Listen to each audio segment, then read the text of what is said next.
Radio. For some it's just noise, but for me it's a passion, which is why I wanted to look into pirate radio, to try and find out if there's a way of bringing the ethos back into commercial broadcasting, which is why I sat down with Brian Green of pirate.ie to find out about the spirit of pirate radio. I've always been interested in radio, and that's a very standard answer, but I can track it back to being a child in my father's arms at about 1.5 years of age. Probably one of my earliest memories was being in his arm, and I have a twin brother, so my twin brother was in the other arm, and we were dancing around the kitchen. We weren't dancing on our feet, but we were dancing in our father's arms around the kitchen. It would be about 6 o'clock or 6:30 in the morning, and RTE Radio 1, we're talking 1971, 1972, would come on in the morning. It would start up, and when it would start up with its interval signal, which is O'Donnell O'Boo, do do do do do do do do. But it would repeat the jingle because the transmitter was warming up to the sound of the interval signal. It wouldn't kind of come on and blow if you played Led Zeppelin when the transmitter wasn't quite warm. And we danced around the kitchen to that. I've loved radio going back to that era, but going back to when I was about 5 and 6 and I was breaking radios and putting them back together with my brother. And then at around 9 we were transmitting on walkie-talkies onto the FM band. And then we got into pirate radio around 1984, 1985. We were transmitting on shortwave and FM, and we've just been at it like for as long as I can remember. So you technically started broadcasting then when you were about, what were you saying, 8, 9? About 9 or 10, but like that would be like for 20 minutes, or half an hour or something, as long as the batteries would last. But we were like, it was a proof of concept. It was an interest area. It wasn't insignificant that we were doing it, because it wasn't just playing on walkie-talkies. We had worked out that the walkie-talkies were on 49.86 megahertz AM. They're very different to broadcast, but they're very similar to listen to. So when a walkie-talkie, has its first harmonic just around 100 FM, and you play music through the microphone or you talk through the microphone, it comes out on the radio. And then if you put two walkie-talkies together, you double the power. And then you can go halfway down the road, and you go out and you test this, and you find out that you are going halfway down the road and then no further. So we started about then, and the interest has been around then and all the way through. Well, that's just what I did. There was me, the twin brother, and another guy we were in school with, Shane Sinnott, and we were up doing the same thing in Shane's house, and we were trying to put 3 walkie-talkies together to get even more power. At that point, we named the radio station. We named it Big Beat Radio, and this was around 1982, possibly 81, 82. We got the name of a record label from an obscure record collector magazine that was in the attic of the house we were in, and we used Big Beat Radio. But what happened was we broadcast about 3 streets away, which was like, oh my God, this is tremendous. But that wasn't the thing that really shook our world. What shook our world was, in a great way, is the next morning, a guy in our class, his father worked for reception reports in RTE. He heard us. He told his son. He told us in school the next day. And rather than being going, oh my God, RTE engineers have heard us on the radio, we weren't scared at all. This was a badge of honour. We had established something. We had gone 3 streets away. This was like something for 12-year-olds to do. But it was the same principle. 2 or 3 years later, we were going a couple of miles, and 5 years after that, we were on the Dublin Mountains, broadcasting all over Dublin. And was that with Big Beat, or was that with a separate pirate station? So Big Beat would have become a proper radio station in 86 with its own FM transmitter, a studio, and a full-time schedule. For the summer of 1986, we were 15 years of age and we were on summer holidays. And then Big Beat becomes Centre Radio 6 months later at Christmas 86. Centre runs all the way through till December 31st, 1988, when the big shutdowns of all the pirate radio stations happened, at which time we were 7 days a week, and we were doing a good kind of 70 hours, 75 hours a week of broadcasting. Then we go off for about 6 months, and we come back in the middle of 1989 as Radio Caroline Dublin, and that's the station that kind of over 11 years really gets itself together, and it moves its transmitters up the Dublin Mountains and can be heard all over Dublin and into parts of Louth as well. And was there any connection with what was Radio Caroline? No, absolutely none. It was, if you kind of track the Radio Caroline story, it was a period of time that they were probably at their weakest, but that didn't have a bearing on our decision to call ourselves that. There has been Radio Carolines in Dublin from the late 60s through to the early 2000s.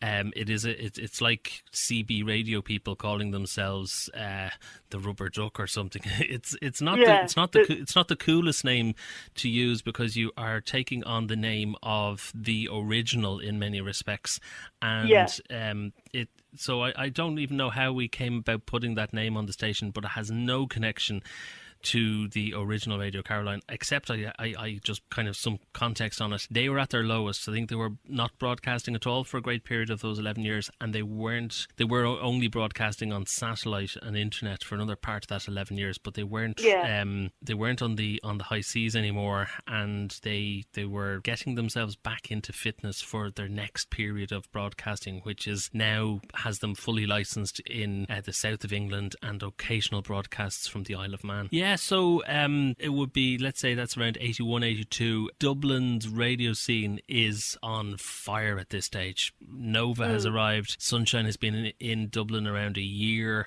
and they are young stations and they are growing fast, and they're the big guys. They're the guys who came from Radio Caroline. Chris Carey and Robbie Robinson worked on Caroline, and then they came to Dublin and set up these stations. But the incumbent stations, the stations that were already here, are the ones I was listening to. So I was listening to AM radio, and I was listening to indigenous pirate radio stations in Dublin.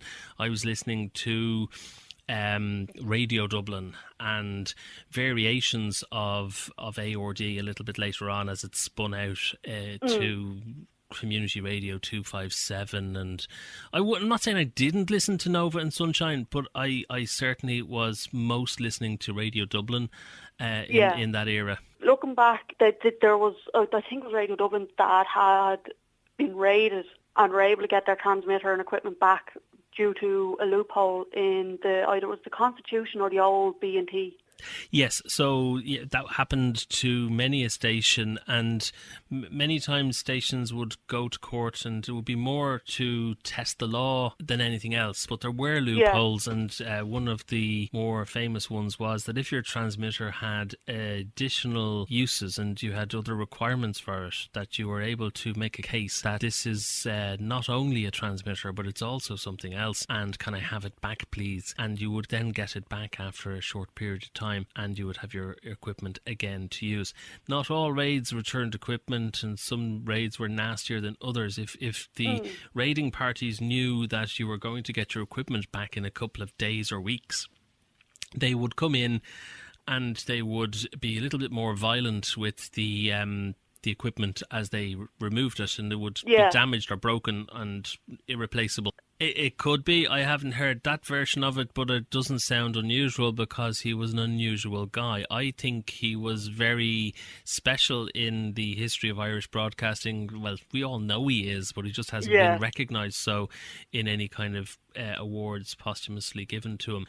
True or false? Now, this is what's, kind of been whispered, if you like, but raids properly began because of what was then the old Radio 2. Seemed to be getting a little bit of what pirate radio was doing, and kind of how much listenership pirate radio was getting. Oh yeah, well there'll be no secret about it, but I think it would be fair to put raids in context. There's been raids from the early 1970s all the way through the 70s, with through the era of the very large AM pirates, the indigenous stations that were broadcasting Big D and Radio Dublin and ARD, and those stations would have, and smaller stations would have been raided all the time. Or if they weren't being raided, there was threats of raids and there was close downs to avert getting your equipment taken.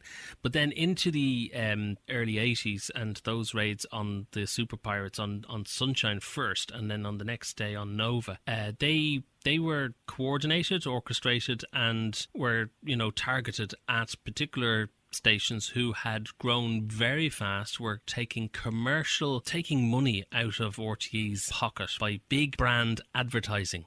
They were taking agency adverts. They were taking major banks and consumer goods were advertising on these pirate stations. RTE was not one source of income. It didn't just have the licence fee, it also had advertising. It needed advertising.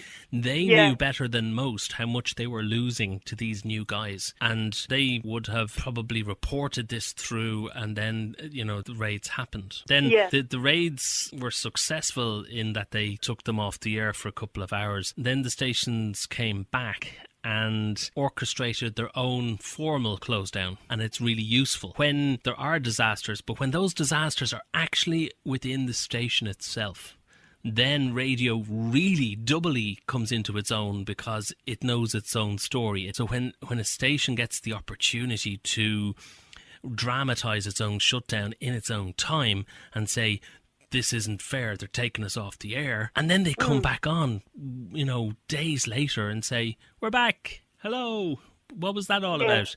Aren't we really popular with the people who came out in the streets and supported us? So I'm not criticising what they do, but I'm just saying that given the opportunity, experienced radio stations will tell its own story very well. Do you think something like that may have been a little bit hypocritical, considering the fact that, to certain stations there was these state letters sent, but yet you've certain politicians trying to canvass on stations? There was a lot of hypocritism. There was a lot of double standards, and it was on both sides. So there was this toing and froing as to, are these guys official? Can we go there and talk to them? But all the kids are listening to them. All the voters, the young voters, are listening to these stations. Can we go up and talk on their lunchtime news programme, on their tea time news programme? And renegades within parties and policies would change over time. Maybe more people from the political parties would go and talk on the pirates. When I was about 12 years of age, that would have been 1982. Around this time of year, February 1982, there would have been a lot of adverts ran in the newspapers by the pirate radio stations wooing the politicians. This is really bizarre if you think about it. And the advertisements would be Fianna Fáil, love our listeners, make pirate radio legal, give Sunshine Radio a licence. Now, I'm using all the wrong words in terms of what they put in that ad, but that was what the sentiment of the ad was politicians, listen to our lobbying. We want you to licence us because we've got the listeners and they're your voters. And there was a lot of that going on. I'm not saying that's, good, bad or indifferent. I'm just saying that it's significant. And you think maybe they should have been given the licence just because of what they've done and because of their determination, and just been maybe taxed annually, if you like, on their income, if that makes sense? Well, regulation normally comes around the way that it came around in Ireland, so there will be a competition. If you have a licence for, Kildare or Wicklow or Dublin, you put it up and as a notice and say, anybody wants this, apply for it. Here are the rules. This is what you have to comply with. And then the best person should win. So should the pirates have got the licenses? Just looking through, what with the rules and the licenses that came into play, what would you add to it? Like if you were to bring in regulation, what would you have liked to have seen? I would have liked to have seen that a couple of things. One of them was actually something that Minister Ray Burke was talking about at the time, and I sat in public meetings up in DCU, or was it NIHE at the time, and heard him utter these things. He was much more interested in there being commercial radio and neighbourhood radio. They're his words, neighbourhood radio, not community radio, but neighbourhood radio. There was sight worldwide of this new term of low power FM, low power AM radio was a possibility. What happened was they licensed the commercial stations and waited about another 6 to 8 years to license any community stations. Now, there was a pilot community station licensed because they weren't prepared to license any, but there was a lot of pressure to put on a community radio station. Not a neighbourhood station, a community station. So what did they do? They said to the community radio stations, you all get together and we'll put on one station for the whole of Dublin and we'll call it, or they didn't decide what it was called, but they that's what they did. They put a licence out for one station. They'll call it special interest licence, and it was community radio stations were to come together and be happy with that. And some stations did. I think 9711 Radio in Glasnevin area and others did come together, and they called it Analivia, and it's been on the air ever since. It's changed its name to Dublin City FM. But what I was going to say is, so they licensed that, and at the same time there was a bit of pressure from the Irish Language Lobby, and they licensed another special interest licensed station, and that was Radio na Lifa. Now, within the last 18 months, and that's, a good 25 years later, they have... it's more than 25 years, actually, isn't it? Well, it's about 25. They have encouraged Radio na Lifa and Dublin City FM to change their licence status from special interest to community. So they're now both community radio stations. But if you've asked me what would I have done differently, well, I'd have brought in neighbourhood radio, as Ray Burke was talking about, and I would have brought in lots of it. So something that would broadcast about half the radius of a community radio station that we have in Ireland, and it would broadcast maybe 3 to 5 miles, and there would be many more of them, and I would have brought them on stream immediately. Now, seeing as they were focused on commercial radio, maybe immediately would have been within the first 2 years.